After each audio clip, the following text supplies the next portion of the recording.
రాష్ట్ర ముఖ్యమంత్రి వర్యులే దీనికి ఒక రిలీజ్ చేయవలసినటువంటి ఆవశ్యకత ఎంతైనా ఉంది. మేము చాలా ఆందోళన చెందుతున్నాం. ఎందుకంటే ఈవేళ ఒక ఆటో కొనుక్కోవాలంటే షోరూమ్కి వెళ్తే 4,25,000 రూపాయలు అవుతుంది. దాన్ని 3,50,000 ఫైనాన్స్ చేస్తే వడ్డీతోటి 5 లక్షలు అవుతుంది. నెలవారీ వచ్చేటప్పటికి 10,000 రూపాయలు కిస్తీ కట్టాలి.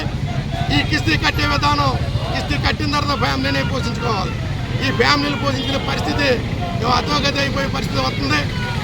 ఈస్ట్ గోదావరి, పశ్చిమ గోదావరి జిల్లాలో చూసుకుంటే ఆటో కంపెనీ ఓనర్స్ ఎక్కువ, ఈ జీవనోపాధి ఎక్కువ. దీని మీద ఎస్సీ, బీసీ సామాజిక వర్గాలకు సంబంధించినటువంటి అందరూ కూడా, మైనారిటీకి సంబంధించినటువంటి అందరూ కూడా ఈ ఆటో రంగం మీద ఆధారపడి ఉద్యోగ అవకాశాలు లేక చదువుకొని మైనస్ బతుకులతో బతుకుతున్నామని రాష్ట్ర ప్రభుత్వానికి తెలియజేస్తూ